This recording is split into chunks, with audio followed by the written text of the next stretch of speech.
I won't say that Golden State Lakers was game of the year, but I will say it felt like an event.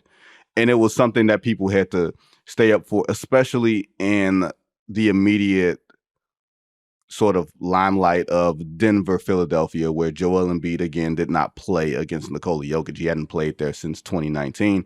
He was a late scratch. A bunch of Twitter, of course, had fun with it.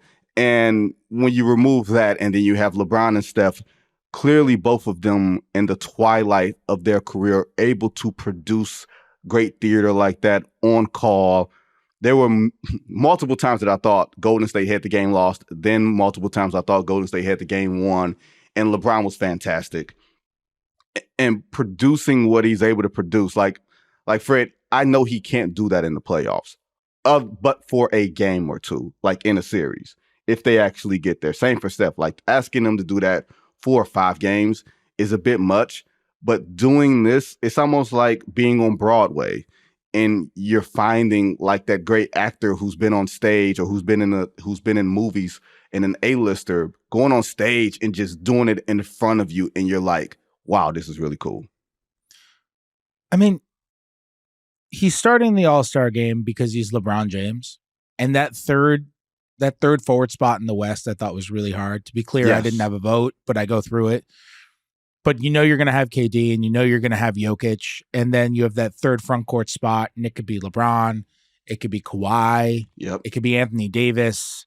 And you could put any of those guys on your ballot, and I have absolutely no problem with it. Those guys are all incredible choices. LeBron ends up getting it, which didn't surprise me because he's LeBron.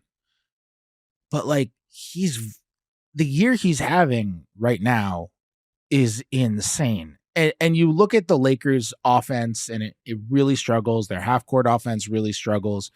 It shouldn't be the level that it's at, especially considering he and AD have been healthy all year. It shouldn't be in the bottom 10 in points per possession. It just shouldn't. But the fact that he's still putting up this production, the fact that he's taking 5.5 threes a game and hitting a higher percentage of them that he has in 11 years, the fact that his efficiency is still through the roof. Like what he goes 36, 20, and 12 in that game. And you know what the craziest one to me is? Not 36, not 20, not 12. The craziest to me is that LeBron is of the generation where LeBron probably did love Born to Run. And he played 48 minutes in that game, dude. In a January game, he played 48 minutes and looked great. It's crazy to me, not that LeBron is still really good. It's crazy to me that LeBron is still this great every night. And I actually don't totally agree with what you said before. With that LeBron, you can't just rely on him to do this every night in the playoffs. I think that's exactly what the Lakers are doing. I think they are very much relying on him to do this every night in the playoffs if they're able to even get there. But I think this team is built in a way to where, like, look, they're trying to get help, but they haven't done it yet. Maybe they bring in another ball handler. Maybe they bring in another shooter. Maybe they bring in both. But right now, that's what the burden is. The burden on him is, LeBron, do everything. In order for us to be successful, you have to do everything on offense. Well, that's probably why they are where they are in the Western Conference. If you're so LeBron dependent, and you just said it, bottom 10 team in offense. When LeBron has virtually played every game, Anthony Davis is having a career year pretty much on both sides of the floor, as much as you can expect from him being in year 12 and LeBron being in year 21, and yet and still the Lakers are where they are. If LeBron, put it like this, Fred, if the first round was best of 5, it hasn't been best of 5 since 2003. But when you consider the play-in, when you consider in-season tournament, all that stuff, I've long advocated first round should be best of 5.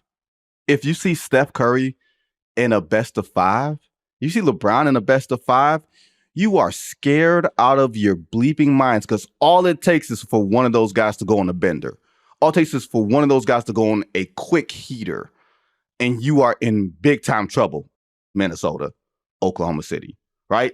Even though I don't think those two teams will be at the top of the Western Conference when all of this is over. I actually think the Clippers, even if they don't want to finish first, I feel like they might they're probably going to finish first in the Western Conference because they have figured some stuff out.